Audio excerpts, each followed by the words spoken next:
Kom ind. Kom ind. Herre minister, Ja.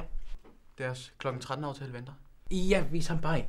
Okay, ja. Og jeg vil ikke forstyrres den næste halve time. Det næste halve time. Ja, selvfølgelig.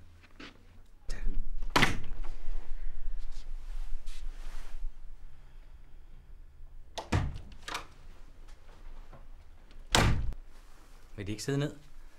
Nej, tak. Nå, men der var altså lige nogle ting, jeg godt ville snakke med dig om sådan. Nå, jamen, jeg er ikke kommet her for at snakke. Jamen, det var lige præcis det, jeg godt ville tale med dem om. For ja, jeg ved godt, jeg kun har bestilt et, men jeg vil sådan set høre, om det kunne lade sig gøre at få 2.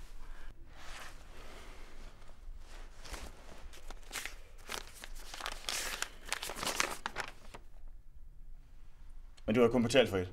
Ja, jeg ved godt, at jeg kun har betalt for et, men hvis nu jeg betaler kontant her og nu for et mere, tror du så, det kan lade sig gøre? Okay.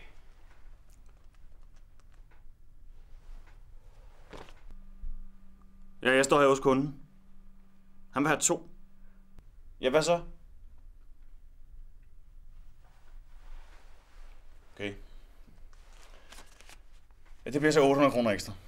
Okay.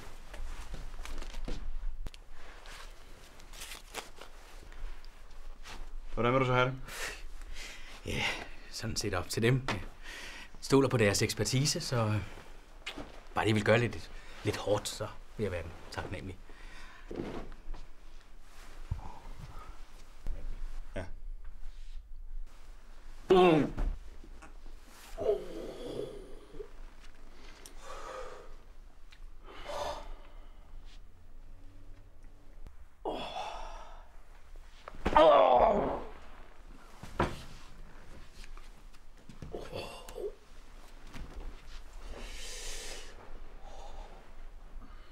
Mange tak, unge mand. Mange tak. Selv tak. Ses vi i næste uge? Hvis Sonny stadig er på ferie i næste uge, ses vi næste uge. Okay.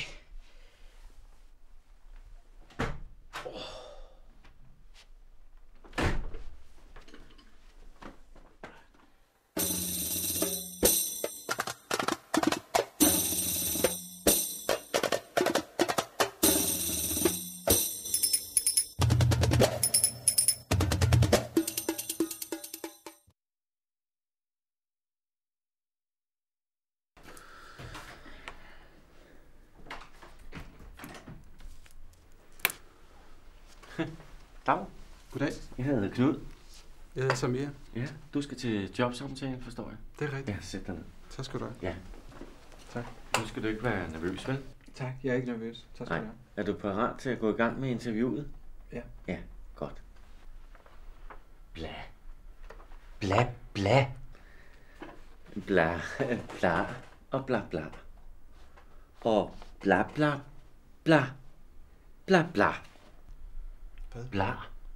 Og bla. Hvad sker der? Og bla, bli og bla, blå. Ja, blå, bla. Bla. Bla, bla, bla. Undskyld, jeg er ikke med. Bla. Er jeg med i skjult kamera, eller hvad? Bla, bla, bla. Bla, bla, blå. Ja. Bla, bla. Bla, bla. Bla. Bla, bla. Og bla. Jamen, jeg fatter ikke noget. Hvad foregår der her? Fordi de sidder bare der og bliver ved med at sige bla bla. Hvad sker der? Jeg er ikke med. Jamen, hvad er problemet? Du har desværre ikke nogen faglige og sproglige kompetencer til det her jobområde. Bla bla. Bla bla. Bla bla. Bla bla. Bla bla. Bla bla. Nej, det er for sent nu, Bla bla. unge mand. Døren er der. Ikke? Bla bla. Ja, Bla bla. ja. Det er godt. Bla bla. Skide møgperker. Så kunne jeg egentlig godt tænke mig at vide, at folk som Pia Kjærsgaard har så meget ondt i røven af folk med den etniske baggrund. Jeg fatter det simpelthen ikke. Hvis Freud han sad her i dag ved siden af mig, så ville han sikkert forklare det ved og sige, jamen Det skyldes, at hun er sikkert seksuelt frustreret og sådan nogle ting. Det kan da godt være. Jeg ved jo ikke noget. Peter sagde forleden dag, at Pia Kjærsgaard sandsynligvis har aldrig været i kontakt med en sorte mand. Og ifølge ham, så var det ikke sikkert, hvad der foregik, når hun var alene med sig selv og med sin sorte dildo. Så sagde jeg, jamen hvad er det for noget? Hvor ved du sådan nogle ting fra? Så jeg, jamen for 10 år siden, der boede jeg i Gentofte, sagde han, så skete der et eller andet, så gjorde det, at vi ikke afsluttede den der samtale. Men her kommer der en historie, som faktisk kunne have været skrevet af Peter. Den kommer her. Værsgo.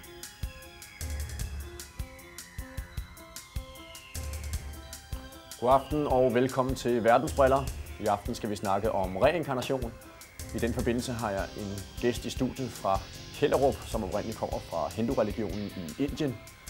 Da det mest er i hindu-religionen, man har sin stærke tro omkring reinkarnation, har jeg besøg af Nusrat El Sukrani. Nusrat El Sukrani har opholdt sig i Danmark siden starten af 70'erne.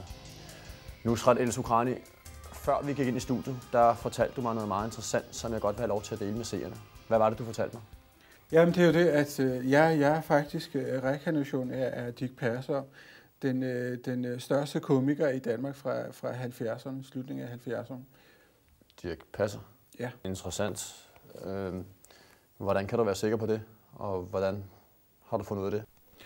Jamen det er jo fordi, jeg har altid følt mig så morsom, mest indvendigt. Og jeg tænker jo sjove tanker og har morsomme situationer konstant ind i hovedet. Jeg morder mig hele tiden indvendigt. Det er faktisk ret flippigt, de tanker og så videre, der kører ind i hovedet på mig. At jeg går rundt og morder mig hele tiden og griner som min tosse. Mine omgivelser, de synes jeg er faktisk lidt mærkeligt ind i hovedet, men det er jeg altså jo ikke. Jamen, Dirch Passer, han døde der i slutningen af 70'erne. Og så vidt jeg ved, så kan man ikke opnå reinkarnation, før man er død. Og af det, jeg kan se her, så blev du født, mens at Dirch Passer han levede. Hvor gammel er det, du er? Jamen, det er jo faktisk lige meget. For eksempel har jeg faktisk en hamster, som er i reinkarnation af Pia Kjærsgaard. Af Pia Kjærsgaard? Ja. Jamen, hun er jo ikke død nu. Hvordan hænger det sammen? Jamen jo, hun døde faktisk på sin arbejdsplads i slutningen af 70'erne, mens hun gjorde rent som rengøringsassistent hos sin skotsk trans. En skotsk transvestit? Ja. Det lyder da ikke specielt troværdigt. Hvem er så den politiker, der sidder inde i Folketinget? Hvordan vil du forklare det?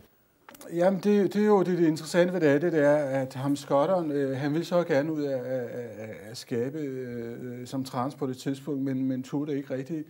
Der er muligheden så endelig dukker op ved Pias død, så greb han faktisk chancen. Han gjorde af med liget, og dernæst overtog han Pias identitet, da de to ligner faktisk hinanden på et prik. At han tog et paryk på og noget tøj fra Pias lejlighed. Og så er det først senere, vi siger, ham dukker op på Christiansborg som Pia Kjærsgaard. Ja, ved du hvad, det lyder altså mere som en røverhistorie, du er ved at bilde os på ærmet. Jeg tror ikke på det. Ja, jeg tænkte faktisk, at du og nogle af seerne måske ville reagere på den måde der. Derfor gør jeg det, at jeg tog et billede med af skotten og Pia, og så gennem det der moderne teknologi, en computer, der har vi så lavet et billede, som man kan bedre se, så seerne kan bedre se, at det er faktisk rigtigt, det jeg snakker om. Vi lader lige billedet stå et øjeblik. Ja, gud, det kan jeg da godt se. Ja, det var da utroligt. Okay, jeg kan godt se det med Pia Kjærsgaard. Men for at vende tilbage til, at du skulle være Dirch Passers reinkarnation. Hvordan vil du forklare det? Ja, men det ved jeg ikke rigtigt, hvordan jeg skal gøre det, men det er jo bare en følelse, jeg har jo herinde i mig. Så du kan altså ikke bevise det? Jeg tror ikke, du skal se at skride nu så? Au, for helvede! Au!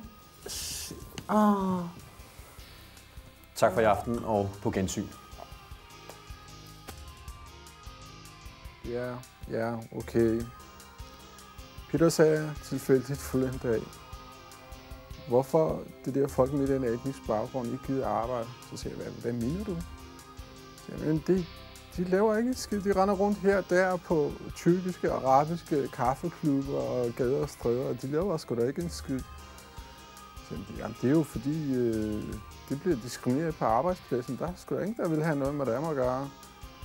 Jamen, de søger et job. De vil sgu da gøre alt for at få et arbejde, men der er ingen, der vil have det. Så det er derfor, at de fleste af de der uddannede folk med et eller andet etnisk baggrund kører busser eller er ensomme taxichauffører osv. Det er fordi, der er sgu da ikke nogen, der ansætter dem simpelthen.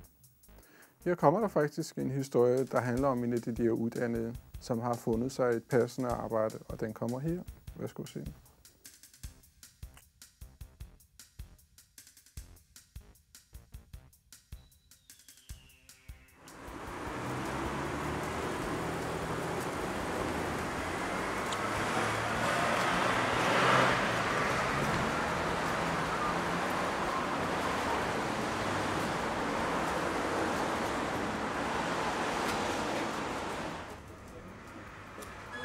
Hey, min ven. Velkommen. Du skal ikke sige noget. Jeg ved lige præcis, hvad du skal. Bare blive stående der.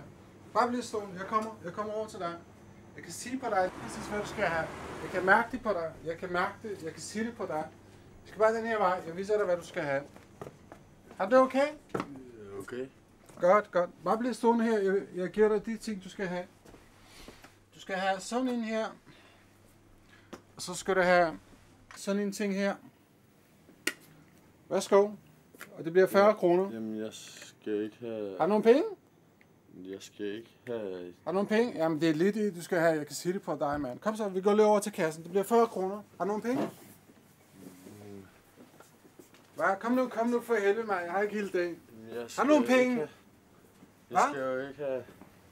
Jo, det er sgu da det, du skal have, mand. Jeg kan sige det på dig. Jeg ved, hvad du skal have. Det ved jeg sgu da hver gang. Har du 40 kroner?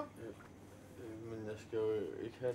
Jo, jeg kan sgu da sige på dig, det er det, du skal have, mand. Har du nogle penge? Jeg har ikke hele dagen for helvede. Jamen, jeg skal jo ikke Okay, den 50'er, jeg er godt nok. Vi ses, og du ved, du er altid velkommen her. Ha' det godt, ikke? Ha' en god dag. Husk at komme tilbage. Hej. Vi ses.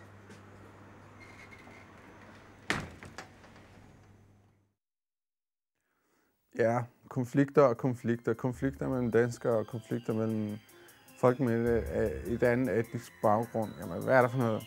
Hvad skal man gøre? Skal man putte et guldrød i hovedet på folk og sige, jamen, tyk på det her, uden at lyde som en hest? Apropos heste, sagde min ven Peter forleden.